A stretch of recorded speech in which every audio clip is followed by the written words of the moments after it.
The moment you've been waiting for has finally arrived. Silver just hit $72 per ounce. And I want you to understand something critical that's happening right now in the background while everyone else is looking the other way. The banks are panicking. They're quietly buying silver at these levels, and what's really fascinating is that they know something most people don't. See, while mainstream financial media is talking about interest rates and inflation data, something far more dramatic is unfolding in the commodities markets. And today, we're going to pull back the curtain on exactly what's happening with COMEX, why the banks are rushing to secure physical silver, and what this means for your wealth. Let's start with the numbers because they're absolutely shocking. Silver has skyrocketed 142% in just 1 year. That's not normal. That's not a typical market movement. That's what happens when there's genuine scarcity, real demand, and behind the scenes, a system that's starting to crack under pressure. Just this past month alone, silver is up nearly 35%, and we're seeing it touch all-time highs of $72.70. But here's what most people miss. These aren't just numbers on a screen. These are signals of a much deeper problem. Think about this for a second. In October of this year, something remarkable happened in London. London is the heart of global silver trading. It's where the real action happens. Banks, traders, institutions, they all go to London to move physical silver around the world. And in October, the market essentially froze. Robin Kolvenbach, the co-CEO of Argur Heraeus, one of the world's largest precious metal refiners, actually said something that should have made headlines everywhere. He said, and I quote, "There is more or less little to no liquidity actually available in terms of leases in London. We have basically stopped all silver intake that is not committed contractually." Think about that. One of the biggest refiners in the world literally stopped accepting new silver because there wasn't enough available to process. The market had become what traders actually called broken. JP Morgan, one of the biggest banks on the planet, warned its clients in October that it had absolutely zero silver available for delivery. Not a little bit. Zero. They said the next availability wasn't until November. When JP Morgan can't deliver silver to its clients, you're looking at a genuine crisis. And this wasn't some small regional event. This was the biggest banks in the world struggling to source physical metal. The borrowing costs to get silver in the short term skyrocketed to an insane 200% on an annualized basis. Imagine trying to borrow money for a few weeks and paying 200% interest. That's what was happening in London just a couple of months ago. But it gets worse. The selling pressure was so extreme that traders in India were willing to pay premiums of more than $5 per ounce above the international price just to get their hands on physical silver. That's absolutely unprecedented. In a normal market, premiums are measured in cents, a few cents. But $5 plus? That tells you people aren't looking for profit anymore. They're looking for survival. They're looking for actual metal in hand. Now here's where it gets interesting. In September and October of this year, we saw something very unusual happen. First Majestic Silver, one of the largest silver miners in the world, reported that September and October were their biggest sales months of all time. Think about that. They've been in business for decades, and they just had their biggest sales period ever. But the interesting part is that the silver they were selling was coming from existing stockpiles because the market was so desperate for physical metal that people weren't waiting for mine production. They wanted what was in vaults right now. At the same time, something fascinating was happening with inventory flows. In October alone, 58 million ounces of silver left standard depositories. We're not talking about a few million ounces here and there. We're talking about 58 million ounces in a single month. And earlier in the month, 10 million ounces came in, but 58 million left. That's a net outflow of 48 million ounces in 1 month. To put that in perspective, that's more than a year's worth of typical trading volume just disappearing from the vaults. Where did it go? A lot of it went from New York, from COMEX, back to London. Some of it went to Asia, some of it went into private hands. But the key point is that silver is moving. Physical silver is moving in ways we haven't seen in decades. And the reason is simple. The market knows something is wrong. The market knows there's a genuine supply deficit. For the last 5 years, 5 consecutive years, the world has been consuming more silver than it produces. We're talking about a 150 million ounce annual deficit. That's not a rounding error. That's a structural problem. That means for 5 years running, the deficit has been covered by drawdowns from existing stockpiles. That sounds manageable until you realize those stockpiles aren't infinite. And when you get to a point where the free-floating inventory in London, the silver that's actually available for trading without being locked up in ETFs or long-term positions, drops to less than 150 million ounces when the daily trading volume is 250 million ounces, you've got a problem. You don't have enough silver to settle all the trades happening on a normal day. This is why the banks started panicking. This is why JP Morgan couldn't deliver. This is why London traders described the market as broken. They knew, and some of them still know, that the system doesn't have enough silver to meet actual demand if everyone tried to take delivery at once. And this is the kind of thing that makes institutions move very carefully. They don't announce it, they don't send out press releases, they quietly start accumulating physical metal because they understand the risk. Where the real story gets complicated is what's happening in the COMEX. The COMEX is supposed to be where you discover the price of silver. It's supposed to be the mechanism that brings buyers and sellers together and creates a fair price. But here's the thing, the COMEX has 526 million ounces of silver registered in its vaults. That sounds like a lot. It is a lot. But something interesting happened in the past couple of months. 75 million ounces have left the COMEX since early October. That's nearly 15% of their entire registered supply leaving in just a couple of months. Why is that significant? Because COMEX is supposed to be the backstop. It's supposed to be where the physical reality meets the paper market. And when large quantities start leaving COMEX, it usually means that people with leverage on the paper market are getting nervous. They're cashing out their futures positions and they're taking physical delivery. They're moving that metal out of the exchange, and that's exactly what we've been seeing. The COMEX market operates on a system where most traders never actually take delivery. They buy futures contracts, the price goes up or down, they sell the contract, and they pocket the profit or loss. They never see an ounce of physical silver. But here's what's been happening. The open interest in the silver futures market, which is the number of contracts that are still open and haven't been closed out, has actually been declining. That means all these big rallies we've seen, instead of bringing in new money, are actually forcing existing traders to close out their positions. And when they close them out, some of them are taking physical delivery because they don't trust the system anymore. They don't believe the price they're being offered reflects reality. See, silver isn't just a precious metal that old investors collect. Silver is critical infrastructure. Solar panels use silver. Every single solar panel that's generating clean energy right now has silver in it. Electric vehicle batteries use silver, data centers use silver, high-tech manufacturing uses silver. It's absolutely essential to the global economy, and there's been a structural shortage of it for 5 years. The industrial users have been eating into the stockpiles. The investment demand has been exploding, and the mines can't keep up. Meanwhile, the U.S. government has literally designated silver as a critical mineral. They've announced that they want to secure domestic supplies. They've even suggested potential tariffs on silver imports to protect domestic production. When the U.S. government starts talking about securing critical minerals, when they start talking about tariffs, institutions take notice. They understand that the government is signaling that silver supply is a national security issue. So what are they doing? They're accumulating physical silver. They're moving it out of the exchanges where it can be seized or encumbered through legal mechanisms. They're storing it in private vaults. They're moving it out of the United States in some cases because there's concern, and this is where we need to be very careful about how we explain this. There's concern about what governments might do with critical minerals in a genuine crisis. Speaking of crisis, let's talk about what's actually happening in the banking system right now, because that's the real driver behind all of this. The financial system in 2025 is under more pressure than most people realize.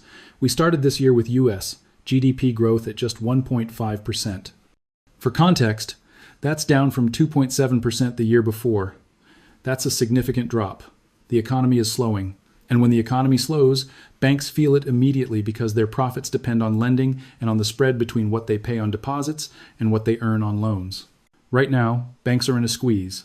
They're paying depositors about 2% on savings accounts and money market accounts. That's more than double what they paid before the interest rate hikes started.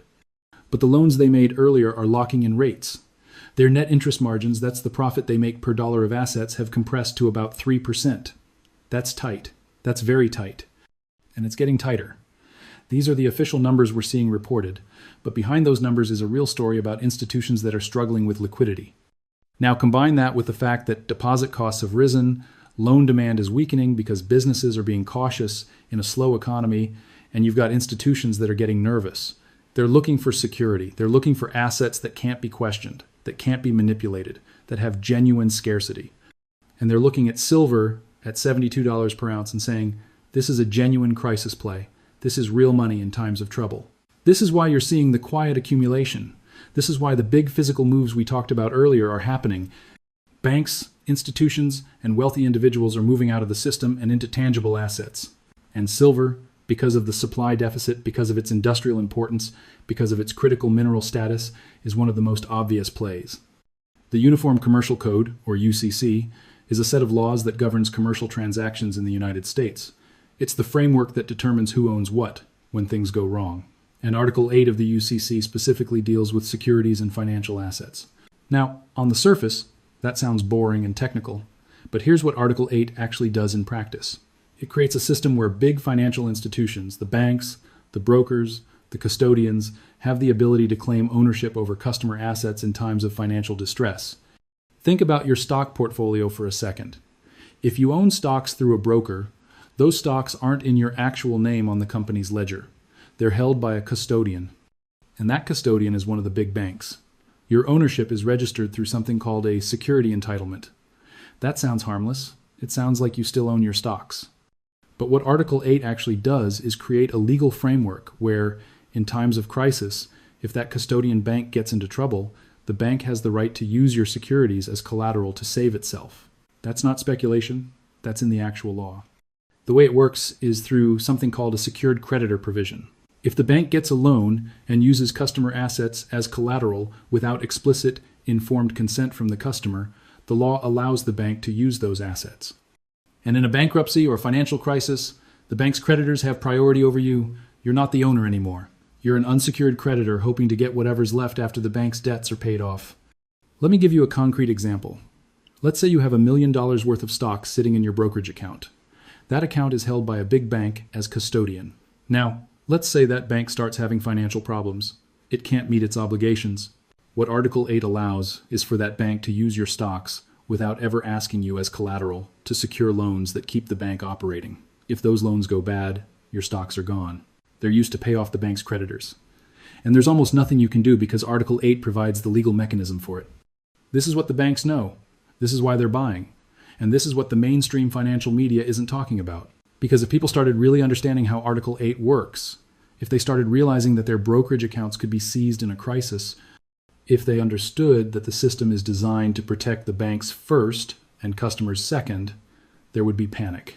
There would be a run on banks. There would be massive pressure to reform the system. But instead, it stays in the background. Banks quietly accumulate silver. They move physical metal out of the system. They position themselves to survive whatever comes next. And the average person is left in the dark, holding stocks and bonds through brokers whose legal right to use those assets as collateral is just sitting there in the UCC, waiting for the next crisis to activate it. Now, here's the critical part you need to understand. The question a lot of people ask is, okay, so there's a silver shortage, prices are going up, that's bullish for silver, but what does that have to do with me? How does a silver shortage in London affect my bank account? How does it affect the money I have sitting in my brokerage account? And the answer is everything. It affects everything, because here's what most people don't realize. Banking systems, financial systems, they're built on confidence. They're built on the belief that when you have money in a bank, you can get it out. When you have stocks in a brokerage account, you can sell them and get the proceeds. The entire system rests on this foundation. But when you peel back the layers and you look at what's actually happening, you realize that confidence is increasingly stretched. The global silver market has been in deficit for 8 consecutive years. Not 1 year, not 2 years, 8 years straight. That means for 8 years running, humanity has consumed more silver than it has produced from mines. And we're talking about deficits that are getting worse, not better. In 2021, the deficit was 250 million ounces. By 2024, it had grown to 345 million ounces. And for 2025, we're looking at a deficit of roughly 206 million ounces so far, with the year not even finished. Do you understand what that means? Over those 8 years, we've drawn down global stockpiles by more than 2.5 billion ounces. 2.5 billion. That's not a rounding error. That's not a small adjustment. That's a massive structural drain on the system.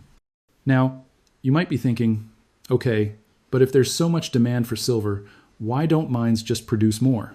That's a logical question. And the answer reveals why the shortage is irreversible in the short term. 72% of all silver comes as a byproduct of mining other metals. It's not primary silver mining. It's copper mining, gold mining, lead mining, zinc mining. And when those mines extract copper, silver comes out as a byproduct. You can't just decide to produce more silver. You'd have to produce more copper, more gold, more lead, more zinc. And the markets for those metals have their own supply and demand dynamics. You can't just ramp up production to get more silver. The other 28% is primary silver mining, where silver is the main product.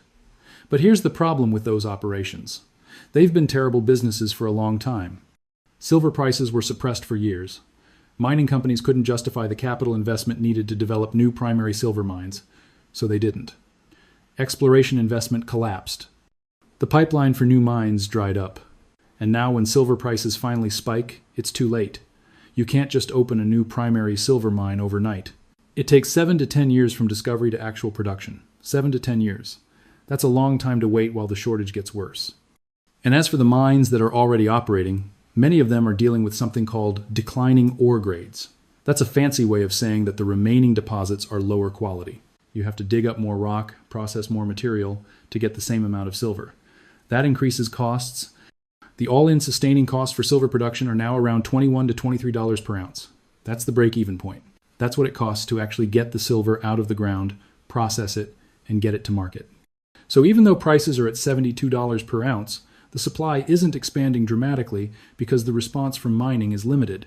The industry can't just ramp up output. Here's what's happening in real time. As prices rise, companies that depend on silver are starting to panic.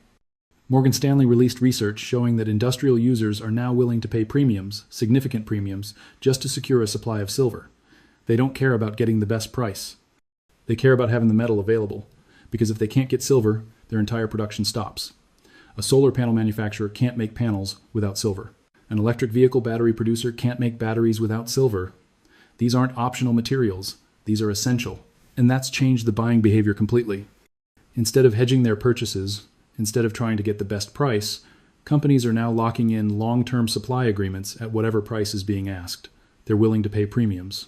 And some are even starting to do something called thrifting, where they reduce the amount of silver they use per unit. They're redesigning products to use less silver, not because silver prices are high, but because they're afraid they won't be able to get enough silver at any price. When industrial users start redesigning products to use less of a material because they're afraid of supply shortages, you're in a different kind of market. You're not in a normal commodity market anymore. You're in a crisis market. McKinsey and Company ran some projections on this. They looked at where we're headed with global silver demand and supply, and their conclusion was pretty stark. By 2030, global demand for silver could reach 1.6 billion ounces per year. But supply, based on current mining capacity and expansion plans, would only be able to reach about 1.1 billion ounces. That's a 500 million ounce annual deficit. 500 million ounces per year. Just sitting there, year after year. Unmet demand. And that assumes no additional demand growth beyond what's already planned, which is unrealistic given how fast the energy transition is accelerating. So what does this mean? It means the shortage we're seeing right now, the crisis in London, the panic buying from banks and institutions. This is not a temporary phenomenon. This is not something that will be fixed in a year or two. This is a structural problem that's going to persist for at least the next 5 to 10 years, maybe longer. The shortage is baked in. It's already set. We're going to have supply deficits for the foreseeable future. And every year, the deficit continues. More silver leaves the system. More inventory gets consumed. More desperation increases. This is why you saw what happened in October in London. The free-floating inventory of silver in London, the metal that's actually available for immediate delivery, not locked up in ETFs or long-term contracts, collapsed to about 155 million ounces. Do you know what that means? The entire world consumes about 1.2 billion ounces of silver per year. 155 million ounces is less than 6 weeks of global consumption. London is the trading hub for global silver. And at any given time, they had less than 6 weeks of silver available for settlement. The bid-ask spreads exploded from pennies to $6, $7, $8 per ounce overnight. Think about that. Normally, when you're buying and selling silver, the spread between what the buyer is willing to pay and what the seller is asking is measured in cents, a few cents. That's normal market functioning, but when the spread suddenly jumps to $8 per ounce, that's not normal. That's a sign of severe market stress. That's what happens when there's a genuine crisis. That's what happened in October. And the COMEX situation, which we talked about earlier, it's similar. COMEX had 75 million ounces leave the vault in just a couple of months. That's not random trading activity. That's institutional players saying, I don't trust this system anymore. I want my silver out of here. I want it in my hands, or at least in a private vault where I control access. And when you get large movements like that, it signals a fundamental loss of confidence in the system. The institutions that are panicking about silver shortage are the same institutions that hold your savings. They're the same institutions that custody your stocks and bonds. They're the same institutions that run the financial system. And if they're panicking about the stability of commodity markets about physical metal shortages, about the ability to meet demand for essential materials, then they're panicking about systemic stability. And when the financial system gets nervous about systemic stability, what do? They start moving assets around. They start trying to secure critical commodities. They start looking for insurance. They start looking for ways to protect themselves if the system has a crisis. And one of the ways they do that is by acquiring and controlling physical silver, by moving it out of the exchanges, by moving it out of the banking system where it could theoretically be encumbered by Article 8. But here's the problem. If every major bank, every major institution, every significant player in the financial system starts trying to exit the system at the same time, that's when you get a real crisis. That's when the system itself breaks, because the system is based on everyone being willing to keep their assets in the system. The moment that confidence breaks, the moment everyone simultaneously decides they want their money in cash or their metals in their hands, the system can't deliver. There isn't enough physical currency. There isn't enough physical silver. There isn't enough of anything.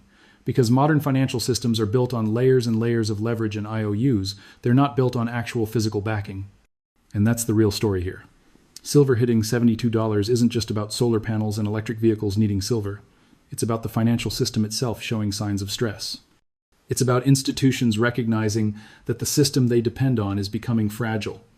And it's about those institutions voting with their actions by moving into physical commodities. The mainstream financial media won't tell you this because it scares people. It threatens confidence.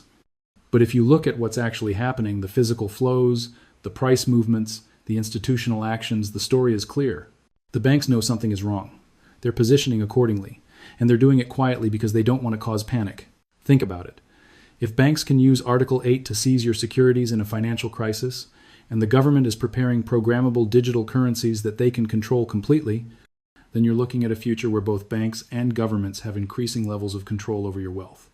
Your assets in the banking system can be seized through legal mechanisms. Your digital currency can be programmed and restricted. Your cash can be eliminated. And the only asset that exists outside that system, the only thing they can't control, is physical hard assets, gold, silver, physical property, things you can hold, things you can own without permission from any institution.